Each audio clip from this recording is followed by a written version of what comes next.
malheureusement, en l'état du droit, de l'apologie du terrorisme au blocage administratif du site, il n'y a qu'un pas. Et ce pas, Jean-Yves Montfort va nous expliquer comment le franchir, puisque depuis la loi du 13 novembre 2014, la LCEN, la loi pour la confiance dans l'économie numérique, s'est enrichie d'un nouvel article. Alors, vous connaissez le fameux article 6 qui fait je ne sais combien de pages. Maintenant, nous avons le 6-1, dont la lecture est relativement indigeste et qui a mis en place cette fameuse procédure de blocage administratif dont nous demanderons à Jean-Yves Montfort de nous expliquer toutes les subtilités et peut-être de nous dire ce qu'il en pense des garanties qu'elle présente au regard de l'autre alternative qui aurait été de bénéficier d'une injonction judiciaire. Voilà, je vous passe la parole, Monsieur le Président. Merci, Madame la Présidente. Alors, effectivement, la tâche qui m'est assignée par les organisateurs de ce colloque est de rendre le plus sexy possible le sujet le plus austère que l'on puisse concevoir. Je vais donc m'efforcer, telle l'une de ces relouqueuses à la mode, de redonner quelques couleurs à cette mécanique à la triste figure qu'est le blocage des sites. Alors d'abord un mot sur les textes nouveaux. La loi, chère à mon voisin de gauche, du 13 novembre 2014, qu'on appelle parfois la loi Cazeneuve, du titre du ministre de l'Intérieur, loi renforçant les dispositions relatives à la lutte contre le terrorisme, a dans son article 12 modifié la loi du 21 juin 2004, la fameuse loi LCEN, la loi pour la confiance dans l'économie numérique, en y insérant un article 6.1 qui prévoit donc ce dispositif que l'on a qualifié pour simplifier de blocage, le mot ne se trouve pas dans le texte, blocage des sites Internet qui diffusent des contenus qui contreviennent au nouvel article 421-2-5 du Code pénal. Les articles ressemblent maintenant de plus en plus à des trains de marchandises. Article institué lui-même par cette loi dans l'article 5, c'est-à-dire donc des contenus qui constituent des provocations à des actes de terrorisme ou des apologies de ces actes. Cette fameuse transposition de dispositions de la loi de 1881 dans le Code pénal, nous la trouvons donc ici. Et cette loi a été complétée par 2 décrets d'application au début de cette année, décrets des 5 février et 4 mars 2015. Alors c'est un dispositif qui est complexe, on essaiera d'aller à l'essentiel. C'est un dispositif qui a été adopté dans un climat politique et social tout à fait consensuel, tout le monde s'accordant à admettre la nécessité d'une plus grande vigilance à l'égard des menaces terroristes en tout genre, et ceci, on le notera, avant même les événements tragiques du mois de janvier 2015. Alors, preuve s'il en était besoin de ce consensus, le Conseil constitutionnel n'a pas eu à connaître de cette loi, comme si la saisine du Conseil risquait d'apparaître comme un manquement, quelque part, au devoir d'unité nationale. Alors, à vrai dire, l'idée d'interdire l'accès à des sites hébergeant des contenus illégaux n'est pas nouvelle, vous le savez. La loi du 14 mars 2011, la loi LOPSI, loi d'orientation et programmation pour la performance de la sécurité intérieure, on fait des lois pour la confiance, on fait des lois pour la performance. C'est tout à fait intéressant. Cette loi avait déjà introduit dans l'article 6 de la loi de 2004 un système de notification aux fournisseurs d'accès en vue d'interdire l'accès aux sites qui diffusent des images pornographiques de mineurs. Je passe sur le texte de la disposition. On verra que le dispositif qui a été adopté en 2014 reprend très exactement la même présentation des choses, au point de mettre les 2 systèmes maintenant sur le même pied. Problème, cette loi du 4 mars 2011 prévoyait dans un article 4 que ces dispositions sur le blocage des sites pédopornographiques devaient entrer en vigueur après la publication d'un décret. Et à ma connaissance, ce décret n'a jamais été publié. Et par là même, on s'interrogera vainement sur l'effectivité de cette loi pendant les 3 années écoulées, ne serait-ce que pour en tirer un bilan dans la perspective de la loi nouvelle. Il semble qu'il n'y ait jamais eu d'application de cette loi. Je n'en ai pas, en tous les cas, trouvé beaucoup de manifestations. Et ce décret, je ne l'ai pas trouvé après des recherches approfondies sur Légifrance. Ce qui est intéressant, c'est de parcourir, malgré tout, entre les 2 textes, 2011-2014, de voir quel est le chemin parcouru. Emmanuel Dreyer, qui a consacré une chronique dans la semaine juridique à cette nouveauté, observe que ce texte de 2014, je le cite, mobilise davantage le droit administratif que le droit pénal dans la lutte contre le terrorisme. C'est un aspect essentiel de ces textes. Mme Pujol l'a remarqué tout à l'heure. La place que l'on fait maintenant au droit administratif est tout à fait essentielle par rapport à la place donnée au droit pénal et à la procédure pénale. Pour faire simple, cette loi de 2014 comprend un mécanisme qui est le suivant. D'abord, la lutte contre la provocation et les actes de terrorisme et la lutte contre la pédopornographie sont traités sur le même plan, ce qui peut paraître évidemment étrange d'un point de vue conceptuel, mais cela s'explique par l'histoire législative, puisqu'on a fait en quelque sorte, on a rattaché le wagon lutte contre le terrorisme au wagon lutte contre la pédopornographie. Donc c'est là l'explication est la seule de cette similitude. Ensuite, et on entre dans l'essentiel, cette procédure se déroule en deux temps. On ne peut pas parler de procédure de blocage dans la mesure où le premier temps n'est pas en lui-même une mesure de blocage. Premier temps de la démarche, l'autorité administrative, l'un des deux décrets d'application a précisé que c'était l'Office central de lutte contre la criminalité liée aux technologies de l'information et de la communication, un service donc du ministère de l'Intérieur. Cet office demande aux éditeurs d'un service de communication au public en ligne ou aux hébergeurs, sans qu'il y ait une hiérarchie ou une préférence accordée à l'un ou à l'autre, de retirer les contenus qui contreviennent aux articles 421-2-5, en ce qui nous intéresse, la lutte contre le terrorisme, il s'agit donc ici de la provocation et de l'apologie du terrorisme, et 227-23, mais on ne parlera plus de la pédopornographie qui n'est pas ici notre sujet. Donc, l'autorité administrative demande aux éditeurs ou aux hébergeurs de retirer le contenu et on informe dans le même temps les fournisseurs d'accès. Fournisseurs d'accès qui, dans le dispositif de 2011, étaient en première ligne. C'est eux qui devaient agir à la demande de l'autorité administrative. C'est le premier temps. Et deuxième temps de la démarche, en l'absence de retrait de ces contenus dans un délai de 24 heures, l'autorité administrative peut notifier aux fournisseurs d'accès, cette fois-ci, la liste des adresses électroniques des services de communication au public en ligne contrevenant aux dispositions des articles 421-2-5. Et ces personnes, les fournisseurs d'accès, doivent alors empêcher sans délai l'accès à ces adresses.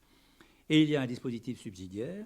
Lorsque les éditeurs n'ont pas mis à disposition, comme ils doivent le faire, vous connaissez la loi de 2004, les éléments d'identification les concernant, on peut passer directement à la phase 2, c'est-à-dire à la phase de blocage par les fournisseurs d'accès. Et il est aussi prévu que l'autorité administrative peut notifier les adresses électroniques dont les contenus contreviennent à la loi aux moteurs de recherche ou aux annuaires, lesquels prennent toute mesure utile destinée à faire cesser le référencement du service de communication au public en ligne. Donc il y a également une action de déréférencement qui est prévue et à laquelle le décret du 4 mars 2015 consacre d'ailleurs l'essentiel de ces dispositions. Tout cela à peine de sanctions pénales. Tout manquement aux obligations définies par ce texte est sanctionné d'une peine d'emprisonnement, 1 an, et d'une peine d'amende de 75 000 euros. On remarquera que tout manquement à ces dispositions, quand les dispositions sont techniques et parfois un petit peu floues, cela peut poser un problème du point de vue de la légalité même, du principe de légalité, de précision de la loi. Et puis, aspect important, qui peut donner lieu bien sûr à beaucoup de réflexion et de discussion, un contrôle de tout cela est prévu. L'autorité administrative transmet les demandes de retrait et la liste des adresses électroniques contrevenantes à une personnalité qualifiée désignée en son sein par la Commission nationale informatique et liberté, par la CNIL, étant précisé que cette personnalité ne peut être l'un des parlementaires, de députés ou de sénateurs qui sont membres du collège de la CNIL. À ce titre, c'est un conseiller à la Cour de cassation honoraire, Alexandre Linden, qui a été désigné par le collège de la CNIL au début de cette année pour être cette personnalité qualifiée. Alors, quels sont les pouvoirs de cette personnalité qualifiée ? C'est tout à fait important pour notre sujet. La personnalité qualifiée s'assure de la régularité des demandes de retrait et des conditions d'établissement, de mise à jour, de communication et d'utilisation de la liste. Donc, elle intervient dans les deux stades, en quelque sorte, de ce mécanisme. Et si elle constate une irrégularité, elle peut à tout moment recommander à l'autorité administrative d'y mettre fin. Et si l'autorité administrative ne suit pas cette recommandation, la personnalité qualifiée peut saisir la juridiction administrative compétente en référé ou sur requête. Donc, ce n'est pas un juge judiciaire, juge administratif, c'est une personnalité qualifiée, membre d'une autorité, la CNIL, dont la vocation n'est pas a priori de faire la police de l'Internet. Disposition assurément originale. Le projet de loi était à l'origine bien différent, bien que tout aussi original d'ailleurs sur la mécanique de contrôle. Il n'était question, je dis bien, le projet de loi qui a donné lieu finalement à ce texte, il n'était question que d'une notification aux fournisseurs d'accès, qui étaient les seuls interlocuteurs de l'autorité administrative, et non pas, comme on le voit maintenant, les éditeurs, les annuaires, les moteurs de recherche, notification des adresses électroniques à bloquer. Et quant au contrôle, il était également tout à fait original. Il devait incomber à un magistrat de l'ordre judiciaire désigné par le ministre de la Justice. Ce qui est tout à fait étonnant, première à mon avis, dans les textes. Je me voyais déjà comme ce magistrat désigné par le ministre de la Justice, une fin de carrière superbe, honorable, la confiance du garde des Sceaux. Quoique la confiance du garde des Sceaux pour un magistrat indépendant.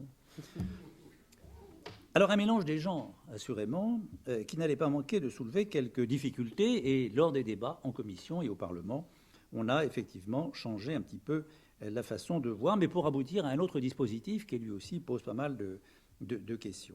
Alors, les questions précisément, j'essaie de faire vite, qu'il nous faut nous poser autour de ce dispositif rapidement brossé.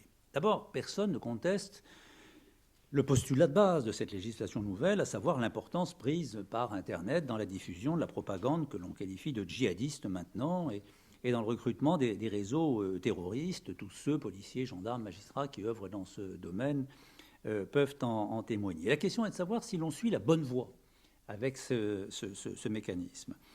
Les parlementaires ont incontestablement eu conscience des obstacles juridiques et pratiques, et par exemple, souhaitant éviter d'instituer en première ligne immédiatement le système de blocage, on a fait du blocage une mesure subsidiaire par rapport à la demande de retrait, qui est une demande plus polie, en quelque sorte, plus libérale dans son inspiration. Et puis de la même façon, on a voulu également renforcer le rôle de la personnalité qualifiée en préservant, selon le rapporteur de la commission des lois à l'Assemblée, le principe de la séparation des pouvoirs. C'est la raison pour laquelle on a imaginé ce recours à un membre de la CNIL, mais qui pose également d'autres questions. Question également sur la constitutionnalité du dispositif. On a dit que la loi de novembre 2014 n'avait pas été soumise au contrôle constitutionnel. Mais on a tiré argument au cours des débats d'une précédente décision du Conseil constitutionnel, car le Conseil avait eu l'occasion d'approuver le dispositif similaire, on le disait, de blocage d'accès aux sites pénopornographiques qui figurait dans la loi de 2011, dans la loi LOPSI 2011. Et les parlementaires qui avaient saisi le Conseil constitutionnel d'une possible inconstitutionnalité de ce texte, je crois qu'il s'agissait de parlementaires de gauche d'ailleurs, faisaient valoir que l'institution d'une telle mesure était inappropriée, contre-productive peut-être, et surtout, qu'en l'absence d'autorisation judiciaire, l'atteinte portée à la liberté de communication était disproportionnée. Et le Conseil a répondu qu'effectivement, il n'en était rien. Et je lis notamment rapidement l'un de ses considérants. Considérant que les dispositions contestées ne confèrent à l'autorité administrative que le pouvoir de restreindre pour la protection des utilisateurs d'Internet l'accès des services de communication au public en ligne lorsque, et dans la mesure où, ils diffusent des images de pornographie infantile, que la décision de l'autorité administrative est susceptible d'être contestée à tout moment et par toute personne intéressée devant la juridiction compétente, le cas échéant en référé, que dans ces conditions, ces dispositions assurent une conciliation qui n'est pas disproportionnée entre l'objectif de valeur constitutionnelle de sauvegarde de l'ordre public et la liberté de communication garantie par l'article 11 de la Déclaration des droits de l'homme de 1789. Alors, on peut effectivement penser que par rapport à notre problématique de la loi de 2014, le Conseil constitutionnel pourrait à peu près faire un copier-coller de cette décision, proportionnalité, objectif poursuivi.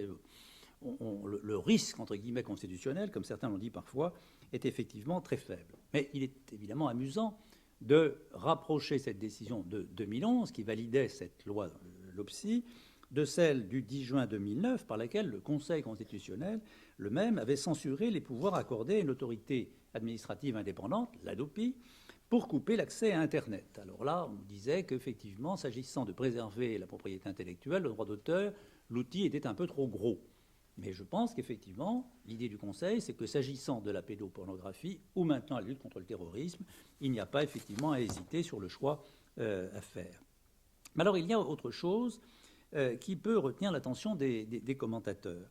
C'est que la mise en œuvre de ce mécanisme par une autorité administrative suppose, à mon sens, une illicéité manifeste du contenu en cause. Il faut qu'il y ait effectivement provocation à la commission d'actes de terrorisme, apologie d'actes de terrorisme. Et ce nouvel article 421-2-5, dont parlait Frédéric Gras, a transposé, mot à mot quasiment, dans le Code, ces dispositions qui figuraient dans la loi de 1881. Mais en opérant cette transposition, à droit constant pratiquement, on a également transposé les difficultés de mise en œuvre qui ont toujours accompagné ces notions de provocation ou d'apologie. Qu'est-ce que c'est qu'une provocation? Qu'est-ce que c'est qu'une apologie? Les amateurs du droit de la presse connaissent bien ces questions, mais voilà que l'on demande maintenant à l'autorité administrative, en première ligne, d'apprécier elle-même ces notions.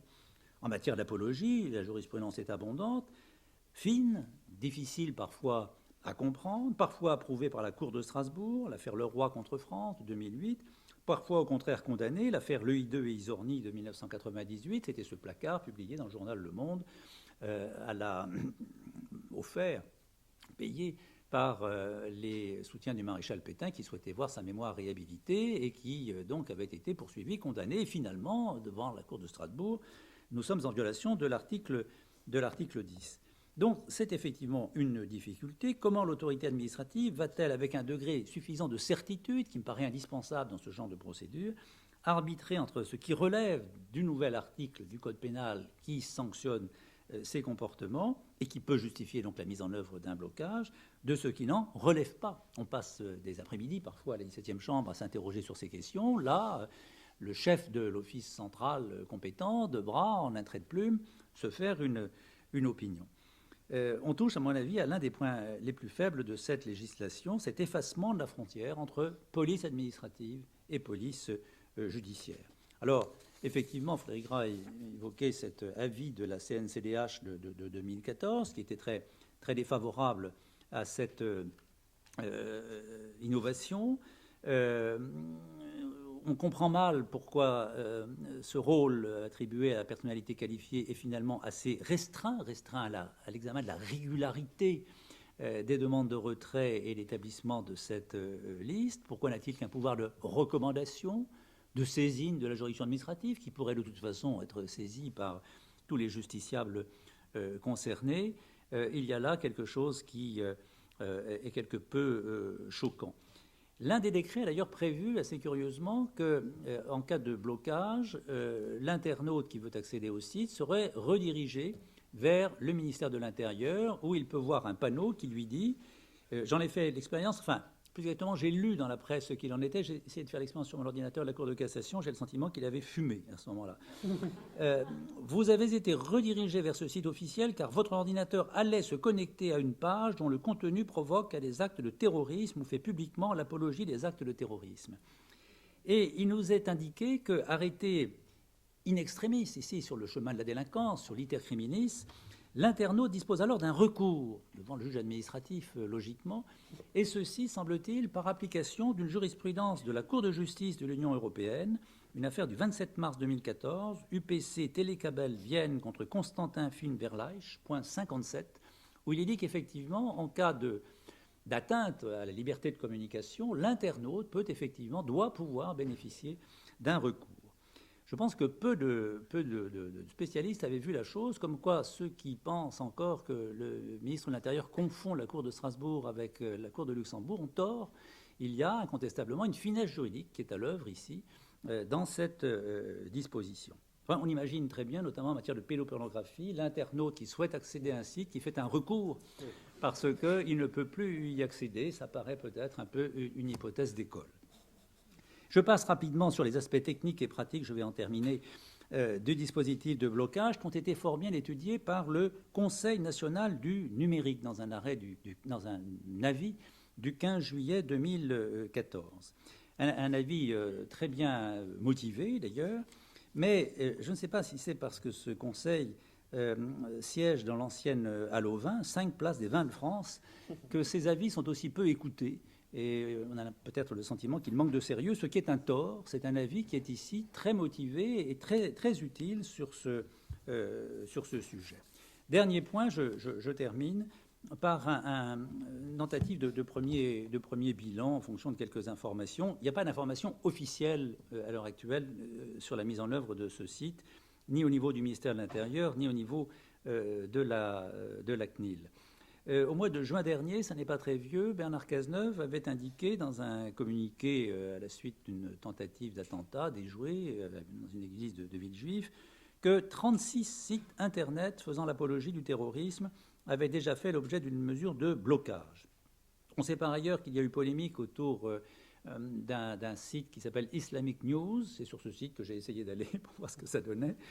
Il y a eu polémique. Un recours serait pendant devant la juridiction administrative. On sait aussi que des associations de défense de la liberté de communication sur le net ont fait des recours contre les décrets d'application de la loi. À ma connaissance, le nombre des sites visés par une décision de blocage dépasserait très sensiblement la centaine à l'heure actuelle, mais les 2 tiers des blocages concerneraient en fait des sites pédopornographiques, puisque les 2 aspects sont traités, vous le savez, de la même façon. Et il semble que la personnalité qualifiée de la CNIL, qui consacre, semble-t-il, une séance hebdomadaire à l'exercice de ses fonctions, n'ait à ce jour jamais fait usage de son pouvoir de recommandation ou de son pouvoir de saisine de la juridiction administrative. En conclusion, je crois que les intentions des auteurs du texte sont évidemment louables, parce que personne n'ignore que l'Internet est aujourd'hui le lieu de prédilection de tous les esprits un peu dérangés dans le monde. Mais comme l'ont dit la CNCDH, le Conseil d'État et d'autres, c'est aussi l'un des instruments les plus précieux de l'un des droits de l'homme les plus précieux, la liberté de communication des pensées et des opinions. Donc nous sommes plus que jamais consacrés à une nécessité d'équilibre entre des exigences très, très, très différentes, et la conciliation n'est pas facile à trouver. Je crois qu'en tout état de cause, nous devons garder en tête considération qui est essentielle, considération selon laquelle, d'autres l'ont dit bien mieux que moi, la première victoire des terroristes, finalement, ce serait de nous conduire à renoncer pour les combattre, pour combattre ces terroristes, à nos valeurs et à nos principes. Je crois que c'est la ligne de conduite qu'il nous faut garder. Et puis j'émets un dernier souhait en terminant. Je souhaite que les organisateurs de ce colloque l'année prochaine me choisissent un sujet plus exaltant.